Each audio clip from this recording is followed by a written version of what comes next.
¿Ya? Venga, ahora sí. Venga, perfecto. Bueno, pues buenas tardes. A ver si así me veis mejor, igual de fondo, ¿no?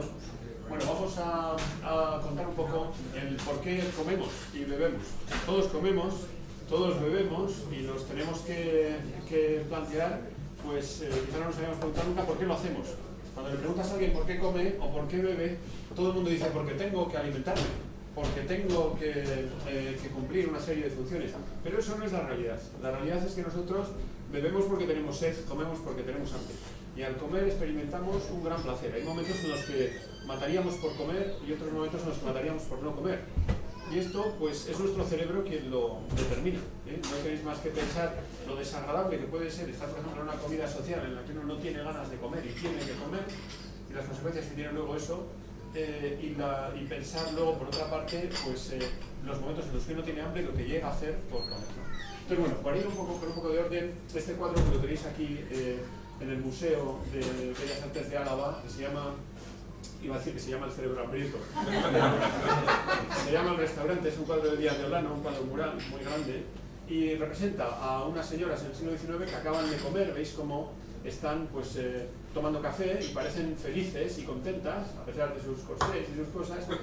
Al lado hay un señor que está mirando el periódico, la carta del menú, que se le está alegrando el ojillo ya de ver que se acerca la comida, y por fuera pasa una pobre infeliz muerta de frío y muerta de hambre, que mira la comida con pasión, ¿no? Entonces, esto indica, pues, que la alimentación es una conducta emocional, lo que se llama una conducta instintiva. Las clásicas conductas, pues, como decía mi compañero Joan, pues, como las drogas, o como la sexualidad, o como la agresividad, o como el sueño, que son cosas que no podemos controlar. Nosotros no podemos controlar nuestras emociones, podemos controlar nuestros actos más o menos, pero nuestras emociones no. Las emociones podemos disimularlas, podemos ocultarlas, todos sabréis jugar al mus y entenderéis lo que quiero decir. Entonces, en este caso, nosotros en la mesa, una persona es educada fundamentalmente cuando es educada en la mesa. Acordaros de lo que os costó de pequeños aprender a comportaros en la mesa. Lo que cuesta que un niño se coma una nécora en una mesa sin matar a nadie. Y entonces, pues, todo esto nos cuesta un gran esfuerzo. Es decir, tenemos unas fuertes emociones hacia la comida, y tenemos que hacer a veces esfuerzos sobrehumanos para no, pues, tirarnos a un barril de cerveza o meternos la cabeza en la cabeza. Bueno, pásame la... Sí, sin problema. Bueno, entonces, pues, ¿esto por qué es así? Bueno, pues porque el apetito, que son, podríamos decir, las ganas de comer, se regula por parte de una estructura cerebral, que es esta zona de aquí. El cerebro es una especie de estructura de 3 pisos, ¿no? La parte de arriba, la corteza cerebral, sirve, pues, para interpretar el mundo que nos rodea y darle un significado, por ejemplo, para reconocer los alimentos. Esto de aquí abajo, el diencéfalo, el hipotálamo y compañía, pues la amígdala, el hipotálamo, etcétera, es la zona donde se generan las emociones, por ejemplo, las ganas de comer. Y luego toda esta zona de aquí, el tronco del encéfalo, es donde se producen las respuestas automáticas a la comida. Lo normal al comer es que nos muriésemos, pero esto no ocurre. ¿Por qué? Generalmente. Entonces, ¿por qué no ocurre?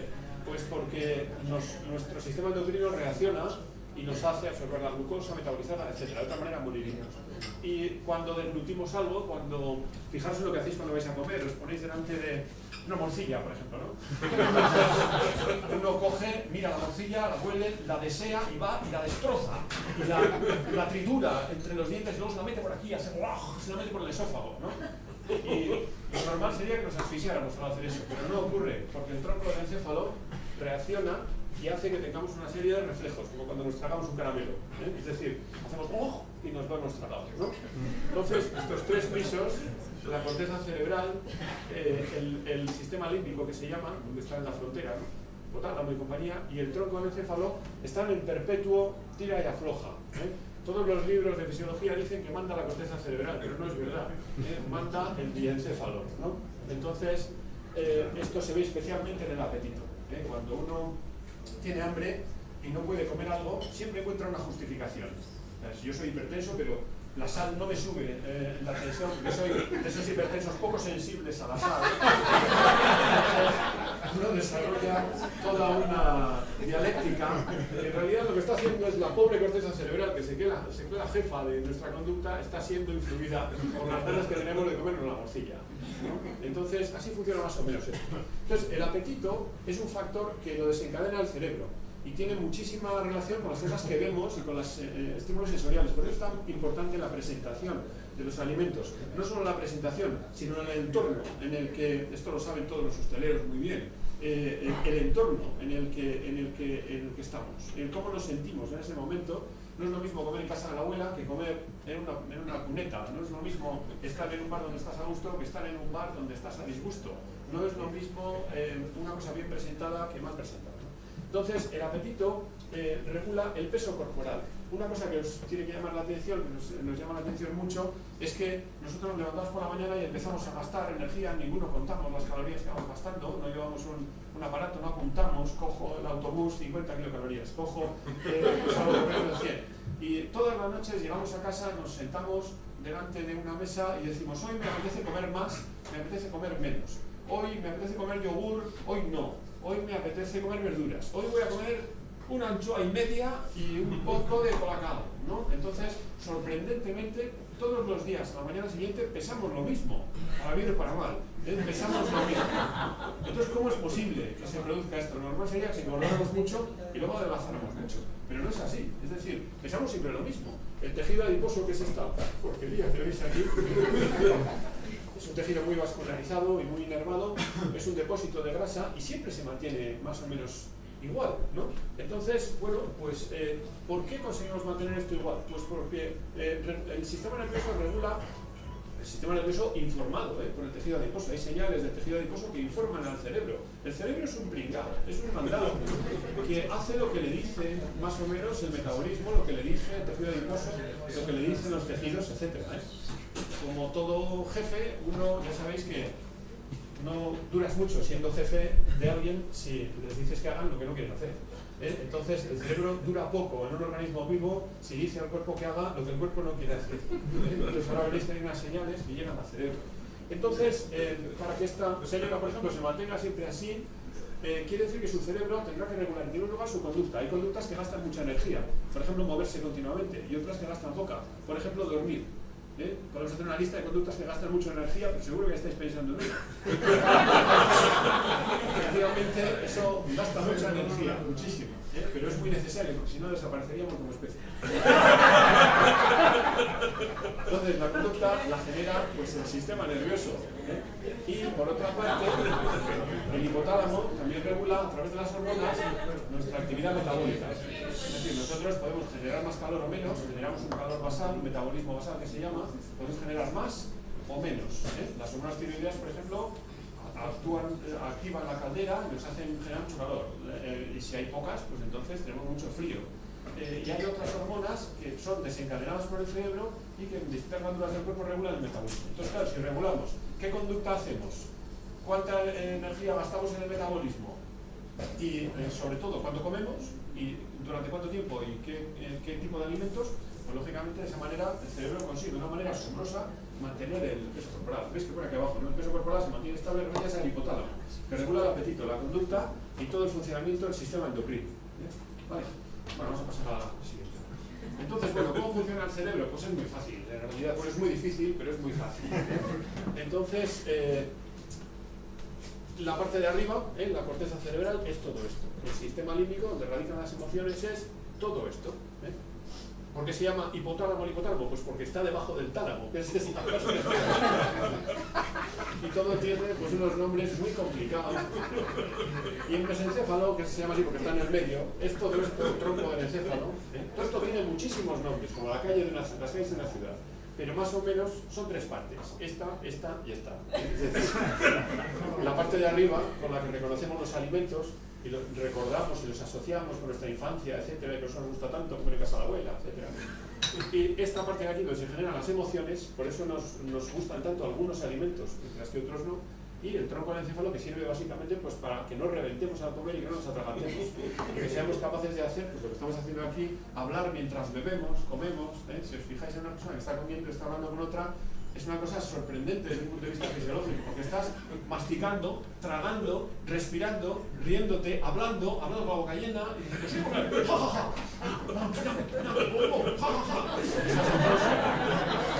entonces todo eso lo hace el cerebro, y si no, y cuando falla, aunque os parezca mentira, las personas mayores, por ejemplo, que suelen tener disfagia, dificultades para tragar, es fácil que se te ahoguen por un problema de disfunción en la devolución. ¿Vale? Bueno. ¿Dónde recibimos la percepción olfatoria y gustativa? Pues supongo que ya os habréis dado cuenta de que los sabores que percibimos, en realidad percibimos pues 4 sabores, algunos dicen que 5, el dulce, el salado, el amargo, el ácido y el sabor del umami, que es el sabor de los restaurantes chinos, el sabor de la alegría. Son 5 sabores. Esto no es posible porque yo reconozco más cosas al comer si no estoy resfriado. Entonces, ¿qué reconozco al comer? Pues son olores. En realidad, son cuando masticamos los alimentos, se producen sustancias volátiles que llegan al nasofaringe. Y luego también aprecias la textura del alimento, si cruje, si no cruje. No es lo mismo comer pan duro que pan recién hecho. Y el sabor es el mismo. Entonces, todo eso unido a el significado emocional que tiene para nosotros el alimento, hace que nuestro cerebro interprete todo eso junto y nos dé una satisfacción al comer un alimento. Por ejemplo, yo qué sé, pues a mí no me gusta la coliflor. ¿Por qué? No tengo ni idea.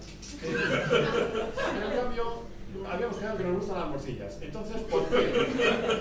Pues porque cuando juntamos todo eso, nuestro cerebro junta el sabor, la textura, el olor, las asociaciones, todos los recuerdos, todas las experiencias que hayamos tenido en nuestra vida con una morcilla, todo eso lo asociamos y nuestro cerebro responde con una respuesta hedonística. Nos preguntaban de Aitor el buen día que por qué te puede gustar la leche. Pues por eso, es decir, porque es la conjunción de todo eso que en nuestro cerebro se integra lo que se llama una respuesta hedonística, que significa que nos gusta. ¿Y por qué comemos tanta leche? Pues porque nos gusta, ¿no?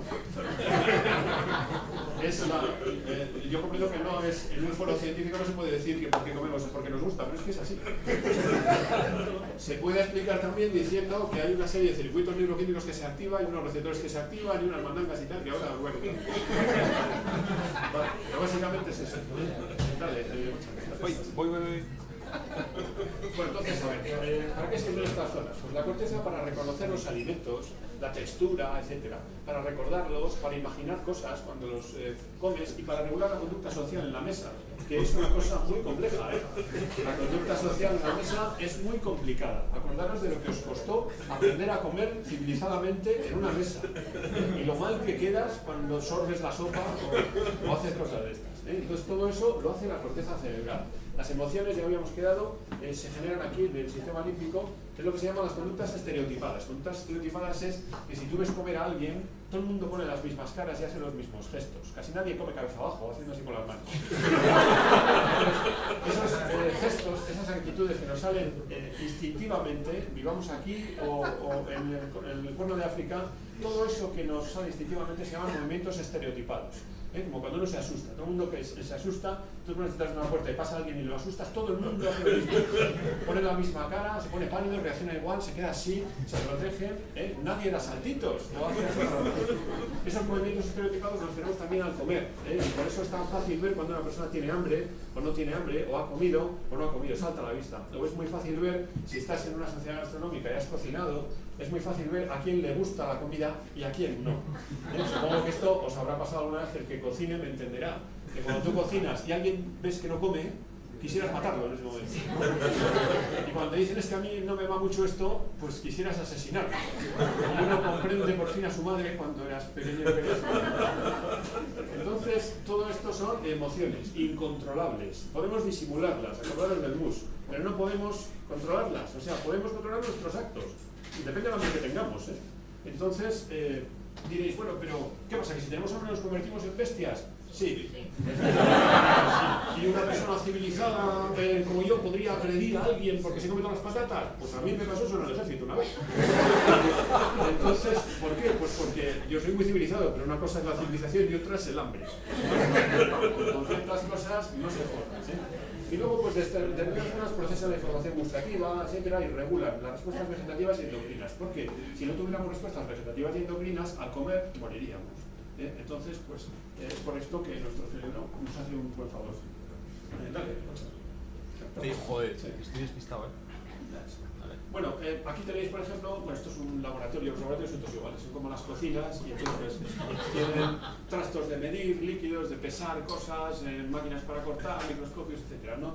Entonces, nosotros durante muchos años trabajábamos con ratas obesas. Esto es una rata normal y esto es una rata genéticamente obesa. Una rata genéticamente obesa, como la azúcar obesa, que es esta de aquí, es esférica. Es una rata esférica. ¿Y por qué es esférica? Porque come muchísimo. Y diréis, bueno, ¿pero por qué come muchísimo? ¿Será su constructo psicosocial? ¿Será que ve mucho la tele? No. Come muchísimo porque genéticamente tiene trastornado un gen en el cerebro que hace que su cerebro no reconozca las señales que le está mandando el tejido adiposo. Entonces el tejido adiposo le manda señales y el cerebro no le oye. Y entonces, ¿qué ocurre? Pues que come hasta que se hace esférica, y diabética, y depresiva, y con problemas reproductivos, y extraordinariamente cara, por desgracia, para los... Es una rata muy densa, que se defiende poco, es muy depresiva. Nosotros teníamos una becaria que tú la conociste, que subía del estabulario al laboratorio, bajaba en el ascensor con la rata negra, súper obesa, gordita en la mano. Y cuando llegaba abajo nos decía, yo no sé por qué me mira todo el mundo. Pues pasa la señora. Bueno, entonces, cuando nosotros trabajamos con el cerebro de la rata es esto, es una especie como de berberecho, una rata con unas piernas de pie como el tamaño del berberecho, ¿no? Entonces, lo vamos cortando y vamos viendo pues, distintas zonas del cerebro. Entonces diréis, pero bueno, no me puedo creer que esta zona de aquí, esto que es el hipotálamo, solo con esto ya se regule el balance energético de la rata y se regule toda su conducta impulsiva. Pues así es. ¿Y qué pasa si lo destruimos? ¿Podríamos generar una rata que no comiera? Sí. ¿Y podríamos generar una rata que comiera mucho y fuera esférica? Claro. ¿Y podríamos introducirle unos electrodos, como los que contaba antes mi compañero Joan Sayés? ¿Podríamos introducirle unos electrodos en ciertas zonas del cerebro y con un mando de distancia hacer que coma hasta reventar o deje de comer? Sí. ¿No? Entonces, ¿y por qué no lo hacemos en las personas? Todo el mundo me pregunta si pues porque es muy peligroso, porque a ver que a alguien le gustaría llevar un electrodo metido en el cerebro, que si estornudas te mueres de una minicoencefalitis. Pues, lógicamente, una cosa es la técnica y otra cosa es la realidad, pero esto es perfectamente posible, porque no hay más cera que la real. Yo en cierta ocasión, delante de un foro de psicólogos muy experimentados, conté que estas cosas que les estoy contando ahora, y un señor muy sesudo se levantó y se enfadó conmigo y me dijo que yo no podía explicar la conducta humana a base de péptidos y sustancias químicas, y que el constructo, fue la primera vez que oí la palabra constructo psicosocial, y que el constructo psicosocial, que debe ser algo así como la pelota que hace uno en la cabeza después de ver la tele, era lo que causaba los efectos culturales y que causaba los más nobles sentimientos humanos como el amor y la compasión. Entonces yo me pasé un poco y se enfadaron mucho conmigo y les dije, bueno, hay otra teoría también, que es que hay un japonés pequeñito dentro de nuestra cabeza.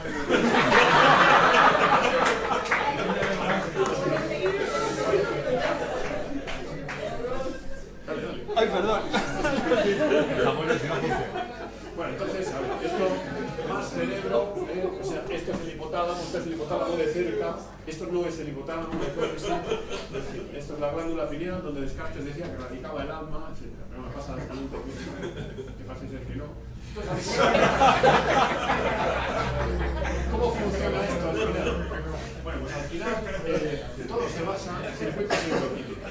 ¿Qué es un circuito neuroquímico? Bueno, podemos estar aquí una hora y media explicándolo, pero ¿qué es un circuito neuroquímico? Pues es exactamente igual que en los ordenadores. Tú aprietas una tecla y la corriente eléctrica pasa de un sitio a otro y al final, si estás jugando al Final Fantasy, pues salta un señor, ¿no?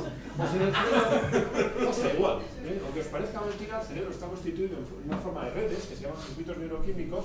Hay unos neurotransmisores que transmiten la corriente y más o menos lo que ocurre es que cuando uno recibe un estímulo, todo eso se mezcla con el resto de los estímulos acumulados en la memoria y al final, de una manera complejísima, es un método asambleario totalmente, de una manera complejísima se produce una respuesta.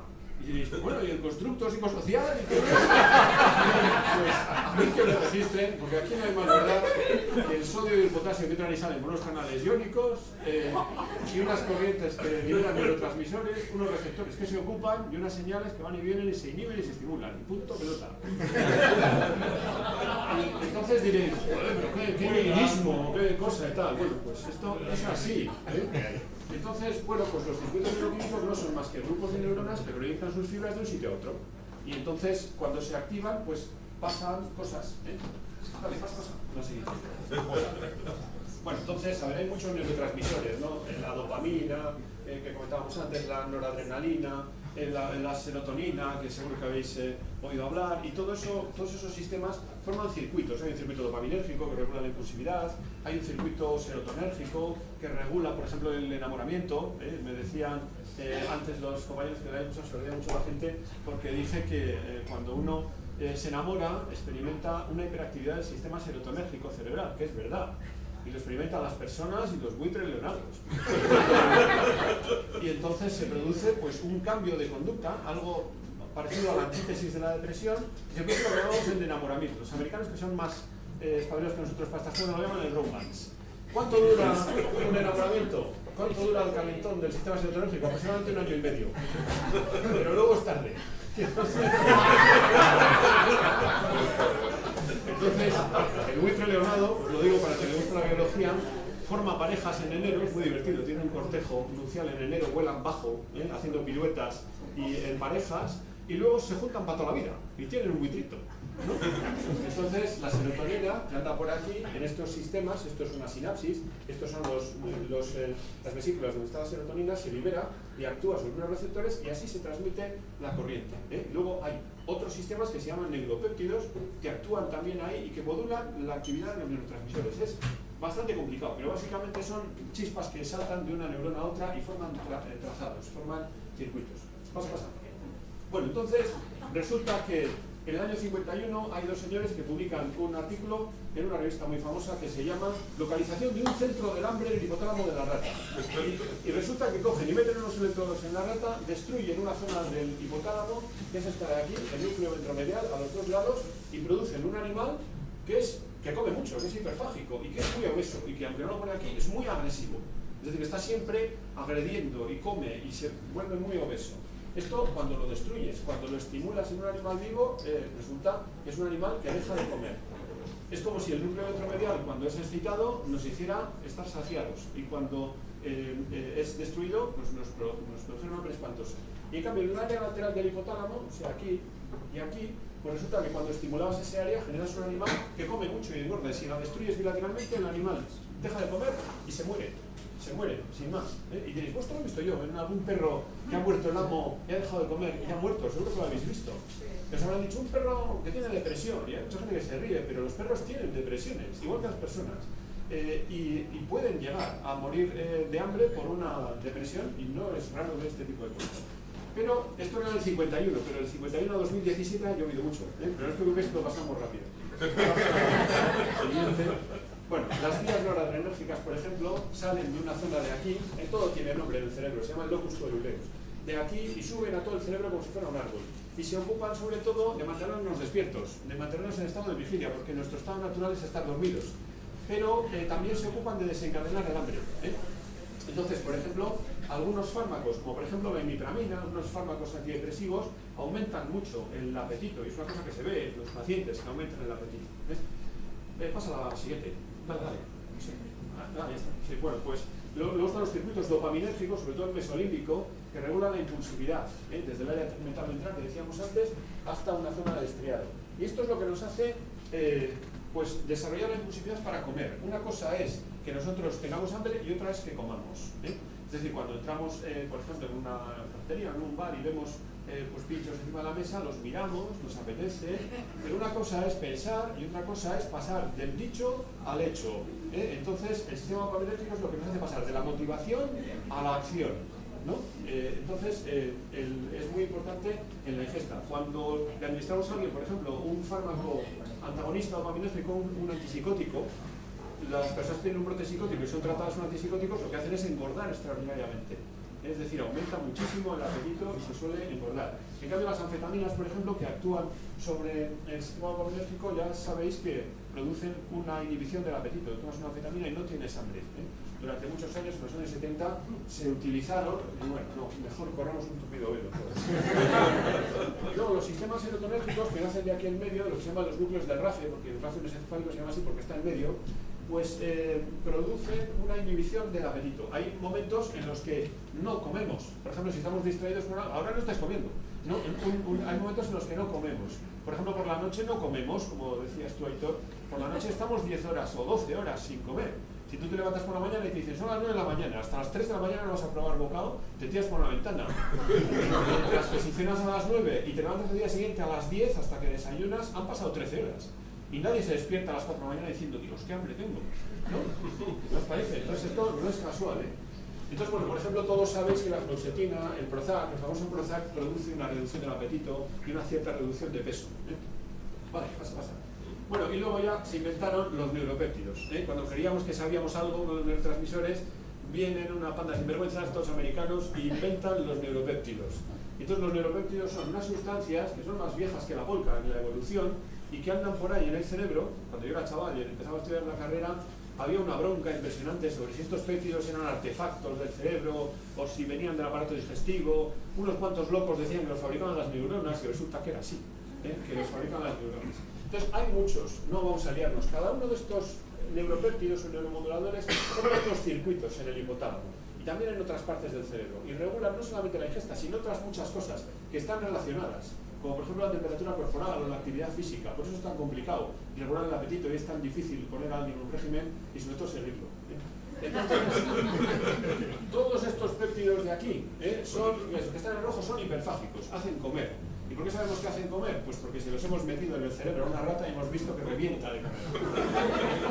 El péptido Y, por ejemplo, se llama así, es una broma de los americanos, se llama así porque tiene muchas tirosinas y en los ordenadores se presenta con una Y. Y como tiene 27 Y, pues al señor que lo hizo se le ocurrió llamarlo el neuropéptido Y, el neuropéptido Y. Entonces el NPY, como lo llamamos nosotros, es el agente hiperfágico más potente que se conoce. El AGRP, el péptido relacionado con el gen agouti, que era un señor que descubrió un ratón amarillo, también es hiperfágico. Las orexinas son hiperfágicas, ahora os contaré un poco brevemente qué hace cada uno. Las orexinas también son hiperfágicas. La MCH, la hormona concentradora de melanina, está mal escrito, de melanina, también es hiperfágica. La galanina es muy hiperfágica. Los opioides endógenos también. Y los cannabinoides, que no son péptidos, son híbridos, son derivados del ácido, bueno, de la anandamida, el 2-araquidonilglicerol, son en realidad derivados lipídicos, derivados de un precursor, que no me acuerdo cómo se llama. ¿Cómo se llama el precursor de los cannabinoides? Del ácido araquidónico. Bueno, entonces, pero fijaros, hay unos aquí que son azules, pocos.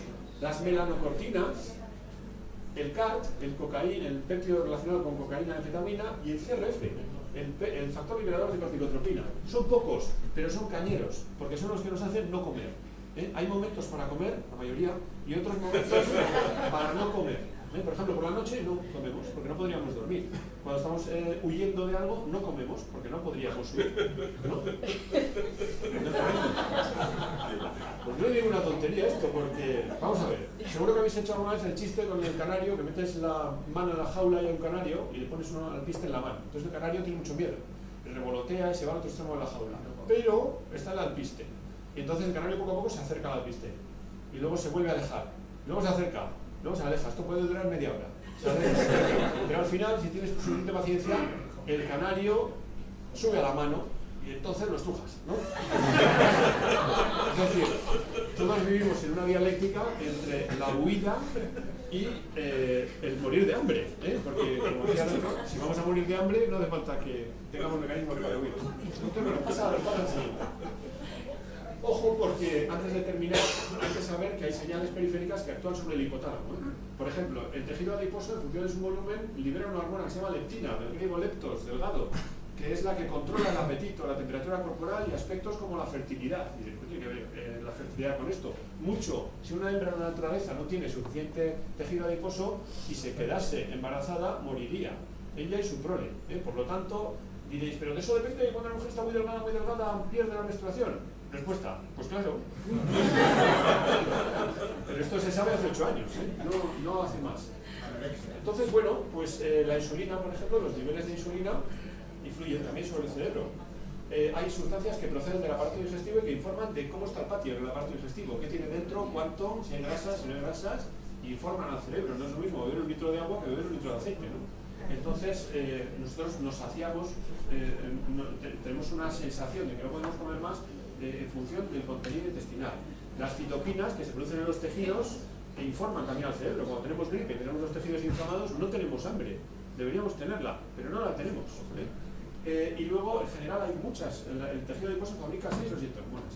Y luego también hay una hormona que se llama la grelina, que va por la sangre y que se libera cuando el estómago está vacío. O sea, que el estómago esté vacío o lleno, influye mucho en el cerebro sobre la sensación de hambre o de saciación. Y esto pues quiere decir que según las características de lo que comemos, en función de la liberación de grelina y de estatina, pues el cerebro reacciona de una manera o de otra.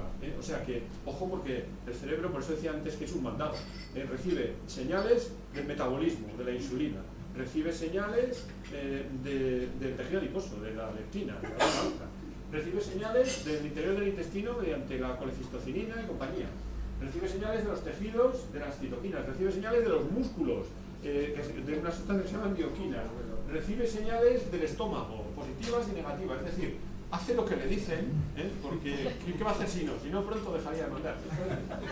Bueno, pasa a la siguiente.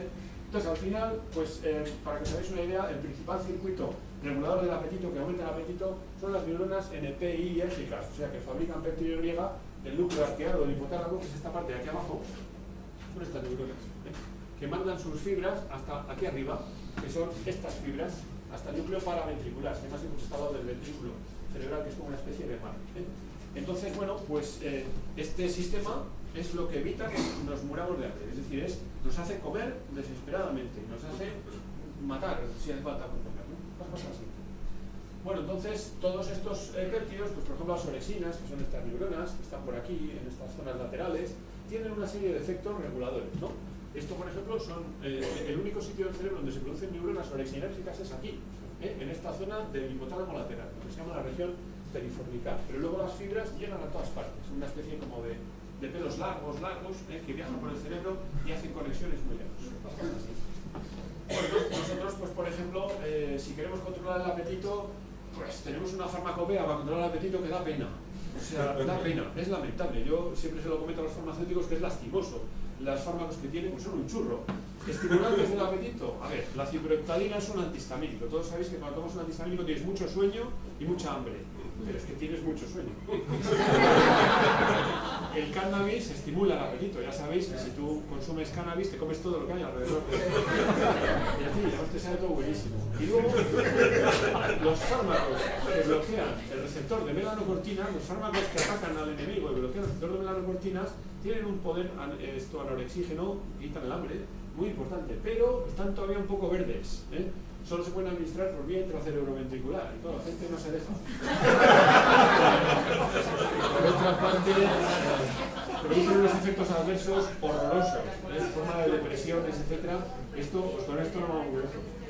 Y en cambio los inhibidores del apetito usan las anfetaminas, y las anfetaminas matan, o sea, por eso son drogas de abuso, producen infartos y producen trastornos psicóticos y producen tendencias suicidas y encima son ilegales y además son adictivas, en fin, bueno, no recomiendo.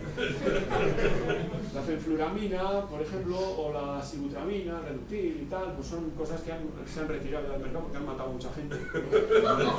También la obesidad. Y por ejemplo, pues la fluoxetina, que es un fármaco que sí quita un poco el apetito, pero no sirve absolutamente para nada, porque pierdes un kilo o dos y al mes vuelves a recuperar el peso corporal. Se inventó un fármaco muy bueno, muy potente para controlar el apetito, para reducir el apetito y hacerte adelgazar. Y también servía para dejar el tabaco, que era un inhibidor, el rimonabant, un inhibidor, nosotros lo conocimos como SR14, 17 y 16A en sus buenos tiempos, pero luego se llamó rimonabant y después se sacó al mercado una casa comercial en forma de unos comprimidores que se llaman Acomplia. Duró 2 meses en el mercado. ¿Por qué? Porque bloqueaba el sistema cannabinoide y efectivamente reducía el apetito y el peso corporal, y es verdad que reducía los parámetros lipídicos y hasta servía para dejar de fumar, pero producía unas depresiones atroces y encima unas depresiones con tendencia suicida y además producía cuadros psicóticos y trastornos obsesivo-compulsivos. Entonces, pues esta joya de fármaco duró 2 meses en el mercado. Podéis imaginar lo que significa esto para una casa comercial. Es como sacar un coche al mercado y a los 2 meses que te cuenten que explota, ¿no? Entonces, pues fue un desastre. Y diréis, ¿y por qué pasa esto? Pues porque esos sistemas no regulan, esta es la clave de todo esto, esos sistemas no regulan solamente el apetito, regulan el apetito de otras 8000 cosas que se tienen que coordinar con el apetito. La agresividad, la conducta sexual, el sueño, la temperatura corporal, el peso, ¿no? Entonces, claro, ¿qué ocurre? Pues que cuando entras con uno de estos fármacos a inhibir uno de estos sistemas, que no está solo en el hipotálamo, sino en todo el cerebro, entras como un elefante en una cacharrería. Y entonces lo rompes todo, es decir, trastornas el sueño, produces cuadros depresivos, produces patología psiquiátrica, produces, pues es peor el remedio que la enfermedad, o sea que todavía estamos bastante verdes, porque hay que actuar sobre múltiples sistemas. Pasa. Bueno, pon la última ya. Bueno, entonces, terminamos con esta, que es la que les gusta a mis colegas. Nosotros no, estamos en el laboratorio, ¿no? Estamos aquí varios que hemos trabajado juntos. Pues cuando estamos en el laboratorio, como en lugar de decir, oye, mira, vamos a hacer una tesis doctoral sobre el sistema endocannabinoide, tú vas a estudiar el receptor CB1 y luego los fenómenos de transducción, decíamos, bueno, vamos a dejarnos de historias y a cada sistema le vamos a poner un muñequito. Y cada muñequito se va a llamar así, y entonces tú vas a hacer la tesis sobre Caperucita Roja.